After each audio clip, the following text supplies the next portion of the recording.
Alright, we're recording. So.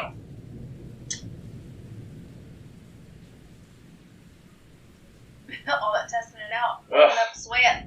To refresh. Hi, welcome to another episode of Toby's Tastings. I'm Toby. I'm Megan. We're gonna drink some whiskey tonight.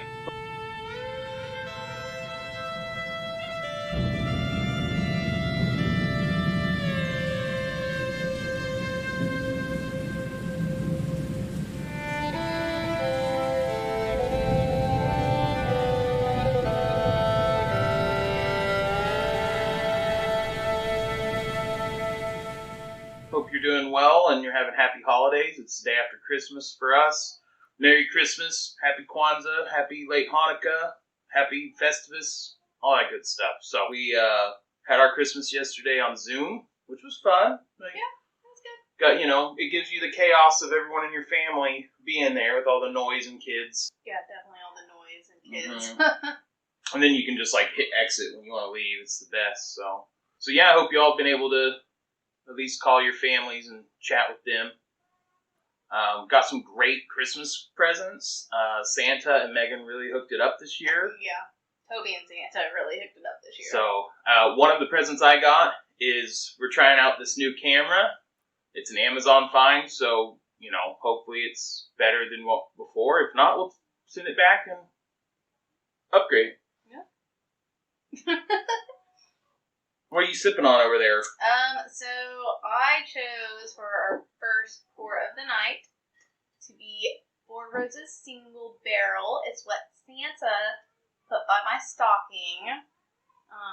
So that's what I chose. We had some other Christmas whiskeys last night that we gifted ourselves that we drank on, and figured this one would be. Santa brought them to me. I got mine from Santa. One of them needed. One of them. Oh, the McKenna. No, Yeah. not the McKenna. Oh no, the barrel. The barrel. Private Reserve. Yeah, the barrel. It was the barrel.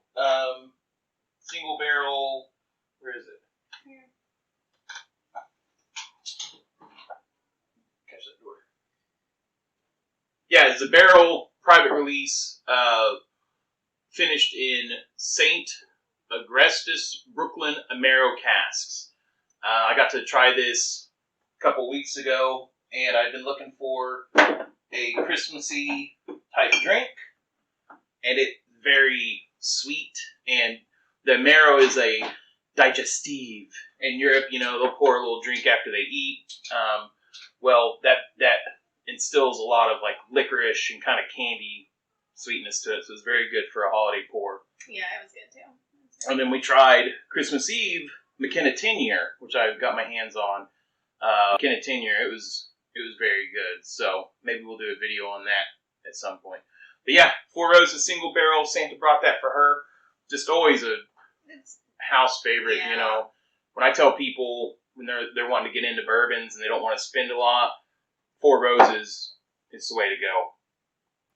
Yeah, so it's been a while since we've made a video. Yeah. Part of it was I was recording off my phone, and I just was having trouble with that. And then we kind of got hectic with pandemic, and we have Harvey. We were teaching him at home, and just on. Yeah, we had an ice storm, so we're hoping to kind of start doing this. Maybe not as hard as we were before, once a week, but maybe once every couple weeks or once a month or something. Yeah. So if there's something you want us to try, let us know. We've got some comments and stuff coming through that I'm trying to respond to. It's fun to engage with people and that love bourbon and a lot of comments on barrels. That's why we have the barrels. We're going to spend a little time talking about the barrels. So we're also going to try Weller 12-year. We're going to talk about that a little bit. Very sought after bourbon, and as you can see, we've already cracked into it. We drank some, I believe, back in October on my birthday. Mm-hmm. Yeah. Came in highly recommended from one of my buddies. So if you want to hand me the glasses, I'll go ahead and get it poured. I'll let those breathe a little bit. So yeah, do you have anything you want to talk about to the camera? No. Nothing to talk about? Nothing to share? It's been like 6 months since we did a video and you got nothing? You're supposed to carry the show. Oh, Jesus. All right. Oh, I remember something. So this is just a little anecdotal. So through my job, it's all remote, and we were doing a demo for our client, and one of the team leads was talking about how this last little stretch of work, some of their hindrances. And he said, yeah, we had some blockers that came up and blah, blah, blah. And also we had some people go out sick because it's COVID season. I'm sorry, what? Yeah, he said COVID season. It's like, Okay. A season's not 9 months long. That's a hell of a season. Just okay. like, what did he say? COVID season? So. How about it's get-together season and people are being dumb? That's true. I just thought it was funny he called it COVID season. It's been COVID season for like a year. It's not season. It's COVID existence. Yeah. People get sick now. Let's go on. Let's move on. Next thing on the docket. I haven't been paying attention to the comments, and I finally did, and I saw there's some comments. Some even came through today. I think some people must have gotten some barrels for Christmas because people were commenting. And one of them, I was talking to a guy named Tim. How did we? Jurasic? Jurassic is what that was my vote. Jurassic. Very pretty. Yeah. Tim Jurassic. I hope he opens a park. Anyway, Tim and I were talking about the barrels, and he'd asked if I'd done any infusing, and I haven't. I was like, I'm a fat guy. We've been trying to keep our weight down. I've kind of staying away from like infusing with any kind of sugary drinks or anything. And then he asked about wine. I'd mentioned in videos alternating, putting wine in a barrel for a stint, and then putting bourbon and alternating around. And I said, you know what? I'll just go over this in this video I'm making this evening. So I have done the finishing the bourbon and alternating, and I'm kind of moving away from it. The reason is one, when the wine gets in the barrel, when it comes out, there's basically not much you can do with it. We had her brother-in-law and his boyfriend came over, and we let them try it, and they were like, it tastes like whiskey, because it does get that wood and oaky flavor in the wine. That's it. And so then we use it to marinate steaks, but then we've kind of mastered on our steaks, like doing a rub, like a seasoned rub. We don't marinate them really anymore, because if you get a good enough steak, you really don't need to. And even some of our cheap steaks, doing just like a good rub and a good cook on them is just yeah, maybe we need to do one of those videos. But so now we've got bottles of wine that have come out of some of my barrels that we don't have anything to do with because you can't drink them and we're not marinating with them. So that's one reason I've moved away from it. The other reason is that at first I was kind of a fan. Like when the bourbon would come out after that, it was okay, but it would have this weird tartness. And like it was okay at first, but then I was just kind of like, as I've been going on the bourbon journey, I've been really kind of more appreciative of like the pure bourbon tastes, flavors. And like some of those others that are finished in sweet wines have that tartness, and like some people like them and some don't. And in some instances I do like them, but I did my experiment and I'm kind of moving on. I've kind of moved to where I like the more pure bourbon flavor, and I don't like that tartness that it, endues. Now, that being said, we did do fruity sangria in one of these barrels, and I don't think I had it written down on it. So it's box wine, whatever. What's the box wine we use? Franzia or whatever? Yeah, there you go. It's Franzia. So the fruity sangria, I've got a bottle in there that I rated pretty good, that it finished after fruity sangria. But then I had chillable red in some of these, and like I had a Merlot or some sweet red in these, and it just gave that tartness. So I'm trying, with this barrel right here, it had chillable red in it, and I'm in my second dill of very old Barton that I'm trying to like get the wine flavors out of. And so it's been in there for coming up on 2 months. So all the way back from August. Today's December 26th, so back in August was when I first put bourbon back in there. This one has only ever had bourbon in it, and then this one had two pours ago, it had chillable red in it as well, or 2 whiskeys ago. So back in July, this one got bourbon put in it. So hopefully as I continue to put bourbons in there and pull them, I'll get away from having that wine flavor that's been soaked in there. So that's kind of my take on it.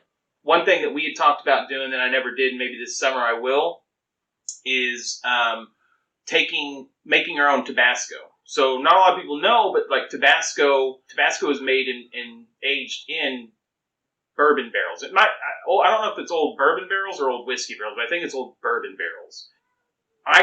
We could make our own Tabasco and age it in here. You know, it's just like salt and vinegar and peppers, blend it up and thicken it a little bit, and then throw it in there, and then let it age in a barrel that's had bourbon in it. So we've talked about doing that, and I'd be interested to see what a cheap bourbon aged in a barrel that aged Tabasco comes out tasting. We do have a bottle of Dickel that is finished in Tabasco, but it's like too sweet. Yeah, it's definitely got some sweetener in it. Like sugar. They might have just straight put sugar in it. Yeah. They're probably like, oh, I don't know about this, and then just pour some sugar in there. Some sugar in it. I have a buddy that I got kind of turned on to barrel aging, and I think he's doing some vodka infused stuff, and I've been needing to get. He has vodka infused coffee. I don't know if he aged it in his barrel or not, but we talked about like coffee infused, like aged in barrels and stuff like that. So there's different ideas out there. I know a lot of people will use these and age mixed drinks in them. The only thing you have to be careful of is you need your alcohol to be a certain percentage, because if it's too low, then you're going to get mold and other gross stuff growing in there. So you need to be above high wine. It needs to be higher than a high wine. Now, do everything at your own risk. I'm not a chemist or anything like that. If you do 20% and something grows, just do your research. But don't be putting just straight. I don't know how they barrel age beers, because beers are really too low proof, I think, to be able to. I'll have to do some Googling. But if you do a mixed drink, make sure it's a higher proof going in, so that you don't get nasty stuff growing in there, because you definitely don't want to get yourself sick, especially with hospitals at 100% capacity. So hopefully, Tim, that answers your question about the barrel infusion, or at least let you know my experience on it. You know, I'm kind of moving towards just straight aging bourbons in them, just to see how I can move an Evan Williams Black to a higher product and more complex flavors. And if you guys have more questions, message me and I'll get to them. I'll try to be better about answering them. So, the next thing I didn't pull out. Wow. This is a nosing kit. And what a nosing kit is, I'm going to open it up where they can kind of see, like right about there. A nosing kit, I bought this off Etsy, and I'll put maybe right now I'll put a picture of it up over the video so you can see what it looks like. I didn't buy it from Etsy, but I got it through Bespoke Post or whatever. But what it comes with is in these little vials. This one's vanilla, right? So when you're tasting a bourbon, you open this, you smell vanilla, and you kind of get that in your brain, and then you take a drink, and it's supposed to help you line up the smells with the flavors. You've already, you can pour yourself some more, pounding them over there. There's like peanut and clove and black pepper and honey, oak, leather, tobacco, brown sugar, mint. I'll post a link. It was about $70. You know, you can get nosing kits that are way more expensive. You're probably getting what you pay for on this. Like the cherries were kind of weak in this kit. Yeah. The wheat's really weak. What was the other one? The caramel was really weak. What is that? Wheat? Yeah, see, I can't. You know what else this is good for? It's a good COVID test. To test if you can smell things. I don't know about all that. Yeah. Your palate isn't as refined like mine isn't, and you're kind of trying to get your palate closer to Fred Minnick's or something like that. This is a good thing to have. Maybe I'll do a video on this a little more in depth in the future, and we'll just kind of go through it. But yeah. So now on to the main events. Dun, dun, dun, dun. The graphics go up or whatever.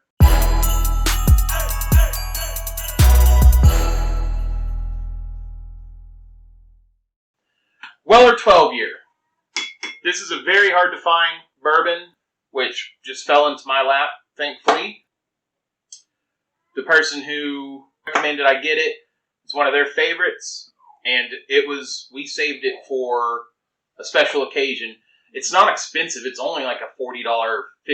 It's not very much at all. I don't remember how much I spent, but it wasn't like, I mean, it was like Four Roses price. It was not expensive at all. But okay, so let's give a little history of it. It gets its name from William LaRue Weller. He was a whiskey salesman in the late 1800s. He was involved with starting the Stitzel Weller Distillery. It closed in 1992. Buffalo Trace bought the Weller name in 99. And, of course, they claim that Weller was one of, or the first to have a high wheat content bourbon. We know these bourbon distilleries are all about marketing. That's most likely false. Back when American whiskeys were being made, they had farmers with leftover grains that they needed to transport or store. And, if you store a corn or a wheat in a warehouse, it can get moldy. Varmints can get in there. All kinds of things. Whereas if you distill it into a liquid product that has alcohol and a high proof and throw it in a barrel, it's not going to go bad. And also, people like to get fucked up. So that kind of works too. People will pay for the liquid corn, Alright. So the fact that they're claiming that William Weller was the first high wheat bourbon, I guarantee you there were some wheat farmers out there. I guarantee you there were some whiskeys coming out that were 100% wheat. And I guarantee you there are other distilleries, way before that had high wheat. So it's kind of like the Elijah Craig. The story with Elijah Craig is that he invented storing whiskey in a charred oak barrel. It's all marketing. It's probably not true. But it's a good story. It's all bourbons are all about are good stories. So I like the story. All right. It's a 90 proof. They don't give out the mash bill. Buffalo Trace. People say it's the closest thing to Pappy Van Winkle. I've heard about Van Winkle. And I'm going to try to get a hold of some Pappy. How much does that go for a bottle? I have no idea. I mean, on the black market, Pappy is, that's really hard to come by. So I'm sorry. I have to just say. So I came across this video on Facebook. I'm part of a whiskey group. This lady, she's making bourbon cookies. Her husband comes in. She's like, "Oh, I'm making your favorite cookie." And he was like, "What bourbon did you use?" And she was like, "Oh, well, there was just a little bit left of this one, so I just went ahead and used it." Oh, no. Yeah.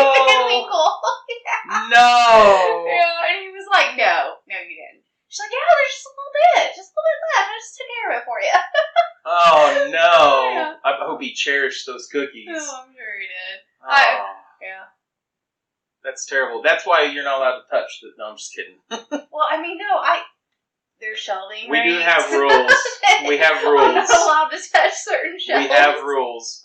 She'll reach in there and pour from a $70 bottle on like a Thursday. I'm like, what are you doing? Hey, it sounded good. I thought we could drink it. Well, it's meant to be drank. It's the same recipe, but they don't give out the mash bill. And then the Pappy Van Winkle Lot B basically is the same thing as this. It might be aged 14 or longer, but they hand select, different people hand select the barrels, and the Weller typically doesn't come from the sweetest spots in the rick houses. So this may be the closest we ever get to trying Pappy. So Just because it's that. It's just that hard. I mean, I can ask my guy to try, if he ever gets it that I want, I'll buy a bottle, but we'll see. So, and if we do get it, we'll do a video. So it's already been a long video. It has. We were working on shutting them smaller. My ice is already melted. I get leather. What is that? Vanilla and caramel always. We should get that nosing kit. It's hard for me because I put ice in mine and it's been so long my ice melted. Well, yeah, but that will make the nose. You get less prominent, but you also get less of the high octane.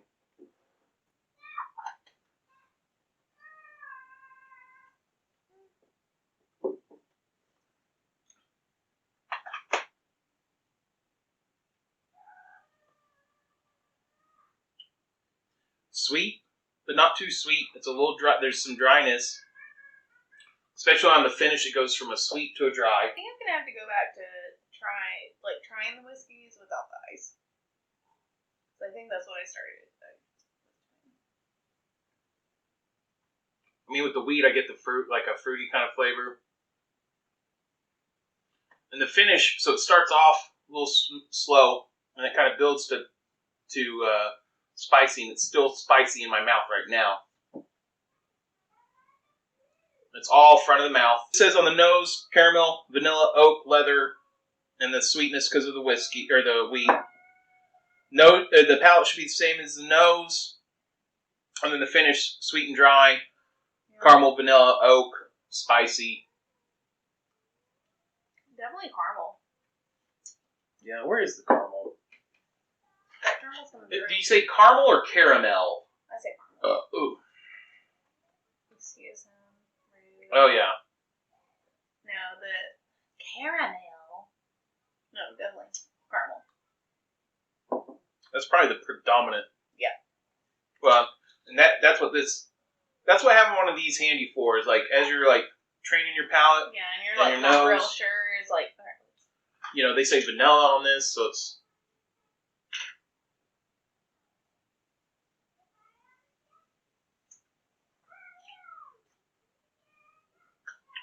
just crazy these nosing kits how they work. So. Oh yeah, and all the info I got was from Breaking Bourbon. As far as I did a little bit of googling on the history of it, but the nose is Breaking Bourbon always, so pretty damn good. I mean, yeah, no, it's a good pour. It's good. Pretty damn good. So, I guess I could have just gotten the history off the back of the bottle. Oh yeah. Any closing thoughts? I'm curious if anyone is going to hear our son over this Well, video. yeah, our son is in his room playing video games since it's Saturday night. Hope everyone's doing all right in the pandemic. Yeah. I know we've had our struggles, and it's been a long 10 months. Yeah, definitely hope everyone's safe. Hope you guys are, had a good Christmas or whatever you're celebrating this year, and everyone's happy and healthy, and hopefully this video gives you a little bit of time to unplug and stop thinking about all the stresses in life. So, all right, thanks for joining us, and we'll see you next time. Cheers. Cheers.